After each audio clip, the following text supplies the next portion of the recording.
Yuk. Bismillahirrahmanirrahim. Rabbi sholli sholli wa yassir li amri wahlul 'uqdatam min lisani yafqahu qawli.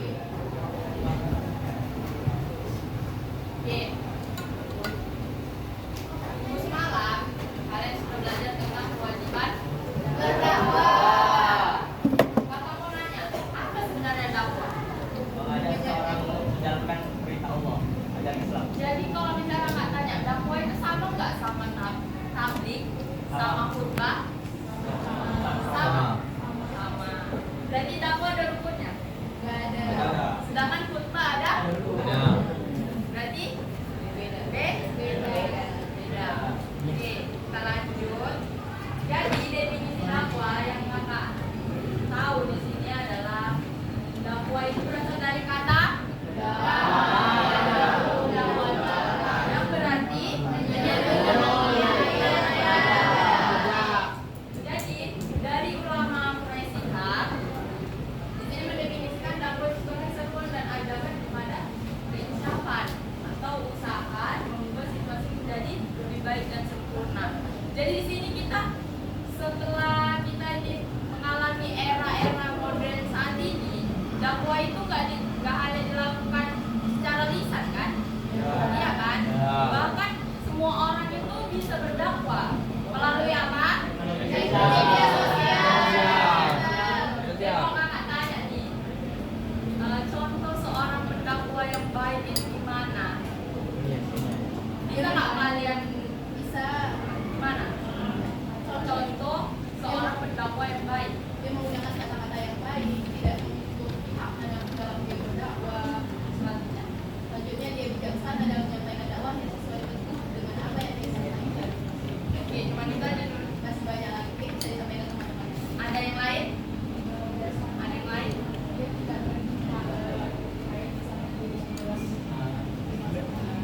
Oke, ada yang lain? Tuh, yang laki-laki biasanya kan ustad ya. Ustad. Ada? Apa lagi? Terus? Apa kak? Kakak tahu apa? Selanjutnya, nah, jadi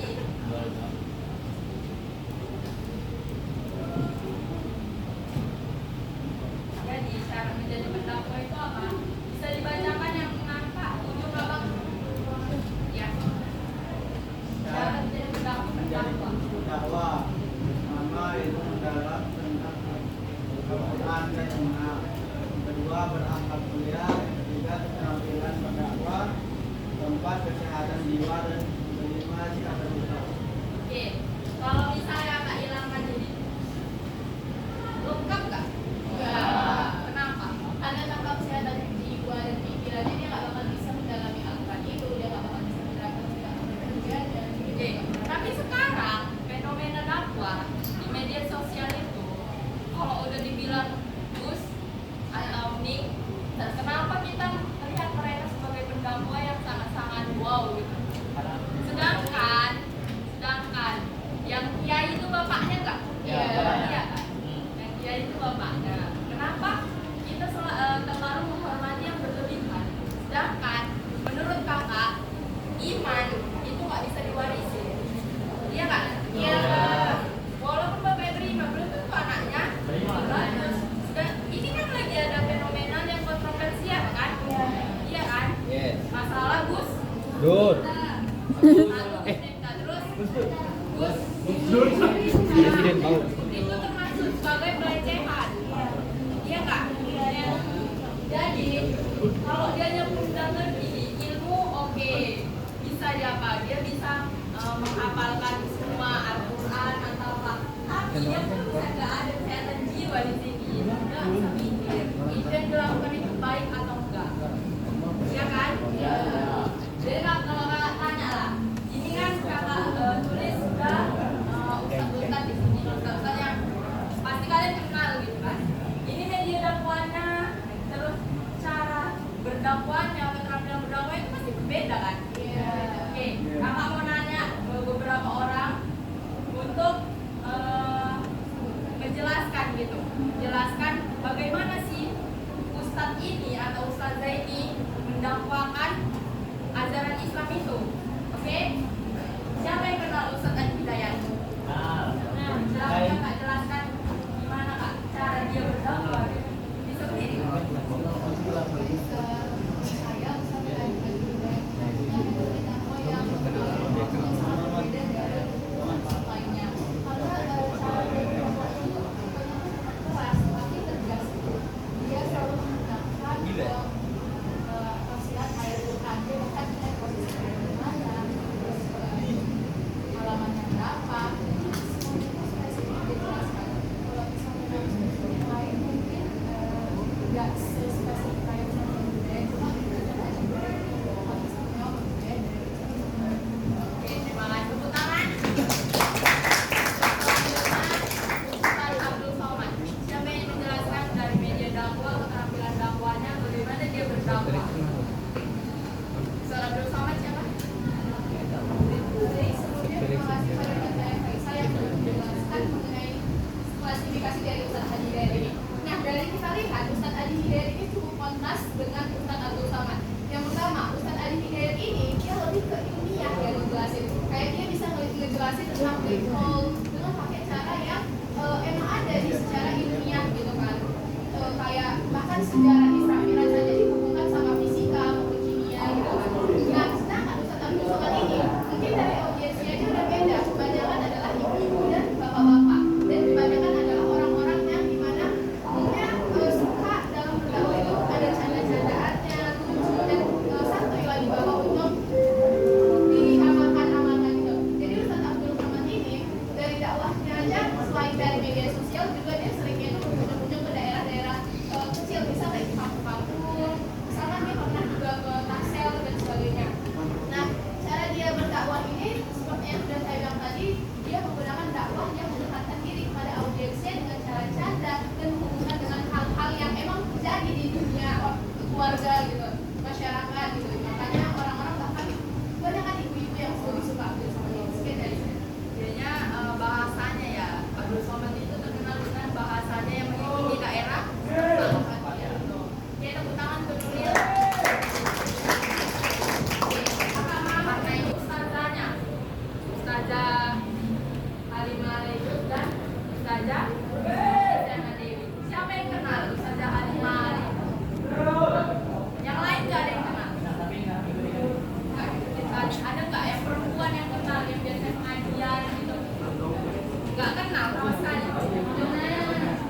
Coba kakak jelaskan.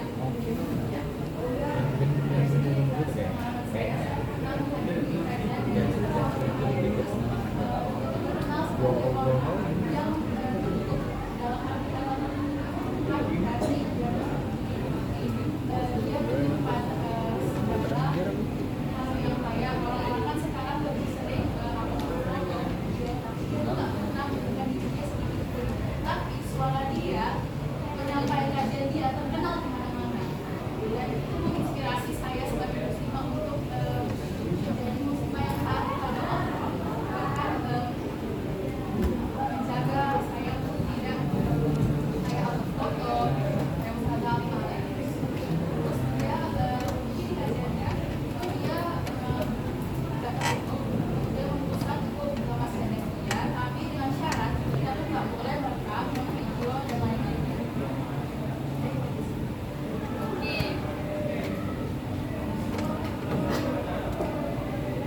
Oke. Jadi tadi kakak ini bilang Ustazah Alekus itu nggak mau ngaku foto. Jadi ada satu kejadian ketika ada yang memvideo dan memfoto. Ustazah itu bersumpah ya, cuma bilang tolong adik-adik, tolong ibu-ibu jangan video saya, jangan foto saya, atau HP Anda akan rusak. Katanya. Sepulang dari pengajian itu, kakak itu tuh kecelakaan, mengalami kecelakaan karena dia sempat mengupload gitu. Jadi itu ada isunya gitu, isu aktualnya ada. Pada saat itu saya juga pernah ke pengajian Ustazah Halimah Leijus itu. Masya Allah ya. Oke, jadi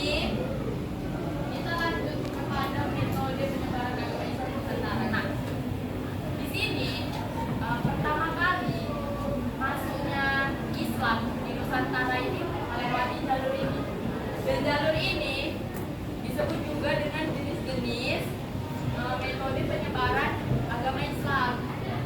Ingat nggak kalian waktu kalian MTS gitu, kenapa Islam itu mudah sekali masuk ke dalam ke Nusantara? Apa saja? Ingat nggak? Yang pertama Islam tidak memaksa. Ya itu cara masuk Islam mudah. ada lagi. Jangan salah damai. Tidak ada sistem kasta. Nah, ya sistem kasta. Selanjutnya Islam. Cara keagamaan Islam sederhana. Jadi kalau misalnya ini Islam masuk dengan akulturasi Budaya. Nah, di sini ada 5 jalur berdakwah dalam metode penyebaran agama Islam. Yang pertama itu jalur perdagangan, yang kedua Pernikahan. yang ketiga Pembahasan budaya dan politik. Nah, jadi waktu di sini kan kalau misalnya metode penyebaran agama Islam di Nusantara ini kan pasti ada peran para Ulama dai. para wali, para wali. Wali apa? Wali Songo. Wali Songo. Sunan Ampel. Kedua, Sunan Gunung Jati. Apaan? yang pertama deh pertama. Si, Apa? kedua, yang ketiga, Bonang. Bonang, Gunung Jati. Jati. Sunan Paku. lanjut ke yang keenam. Asruddin. Gunung Jati. Ayah. Itu ada 9 kan wali Songo. Terus lanjut satu lagi. Mulia. Masih ingat semuanya pelajaran LTS ya. Oke, jadi kalau katanya hukum berdakwah itu apa? Fardu kifayah. Fardu kifayah. Ada juga yang menyebutkan fardu ain. Kenapa harus fardu kifayah dan fardu ain? Karena fardu kifayah itu adalah kewajiban bagi setiap muslim, cuma ketika sudah ada yang melaksanakannya itu adalah kewajiban bagi muslimnya. Nah, sedangkan fardu ain ini untuk para ulama yang memang sedang mendalami mengenai Islam ini, makanya dia jadi fardu ain bagi Oke, jadi di sini ada dalilnya. Bisa dibacakan nggak dalilnya? bisa. Bisa nggak? Siapa yang baca-baca? Kakakmu, abang-abangnya lah. Bisa? Yang sana? Kalau bacakan dalilnya dalam Quran surah An-Nahl.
selanjutnya setiap yang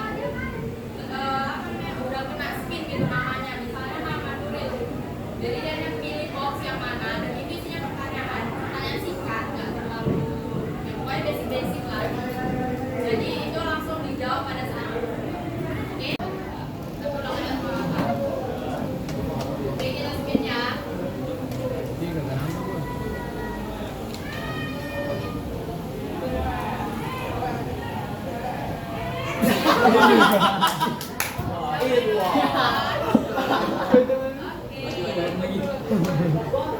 Wah, jawab.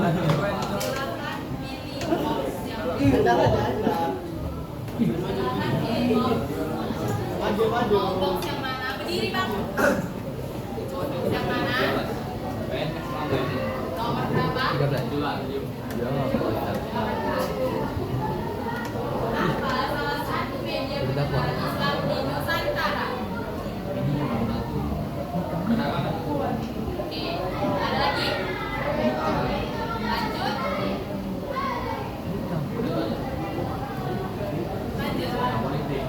Apa?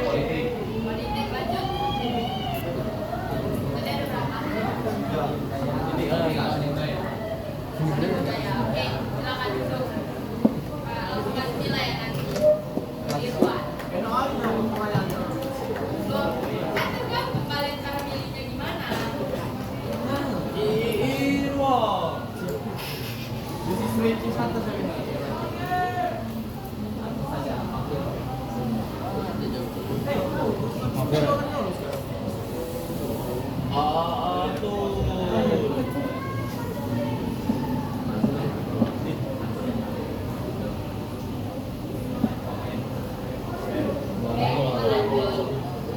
Atur-atur. Iya. Satu bangku. Pas kan lain. Ini bilang satu. Mau pilih nomor berapa, Bang? Banyak. 13. Susah. Mengapa dakwah dianggap sebagai ibadah? Karena dakwah mengajarkan kebaikan. Kebaikan. Enggak ada atur.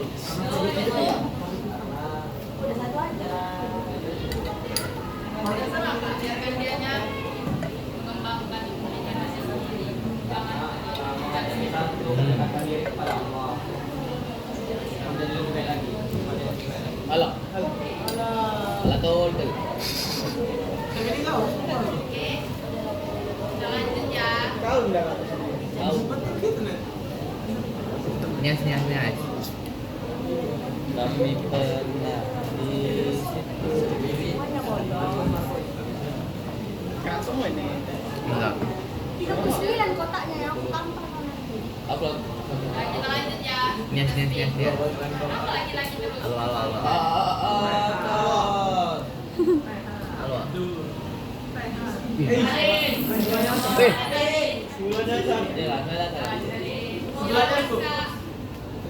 Kau aja deh. Arin. Pesan Itu tuh nanti. Emang aku pilih.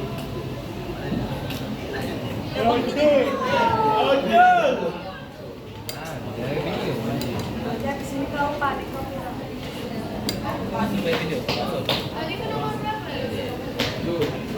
Bisa kan dulu dia juga.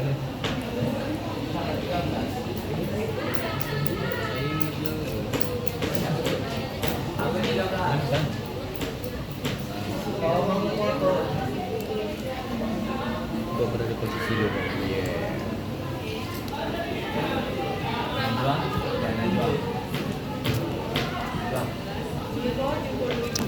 Iya.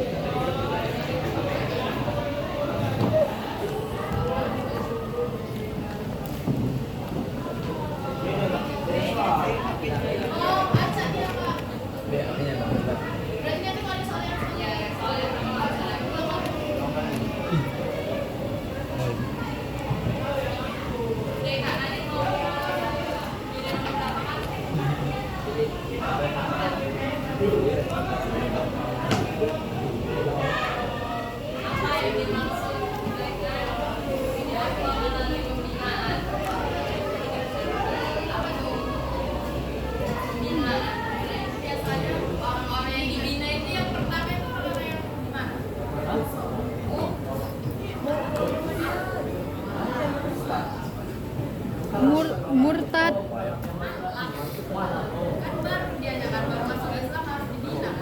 Bimbing. Tanya-tanya, yang murtad dibina nggak?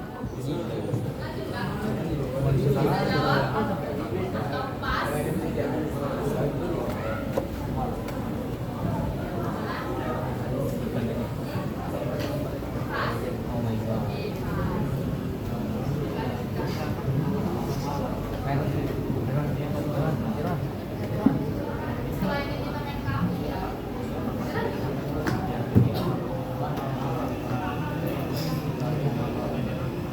Irun. Daina. Silakan mau pilih apa?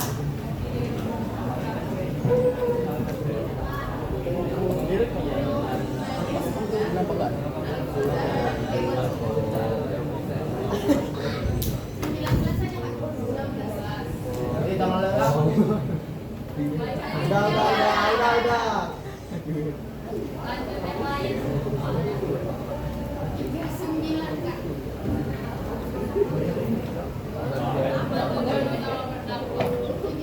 Apa tujuan utamanya politika? Tujuan utamanya adalah mengajak orang untuk kebaikan, mengajak mereka untuk beribadah dan kembali ke jalan Allah. kerukunan di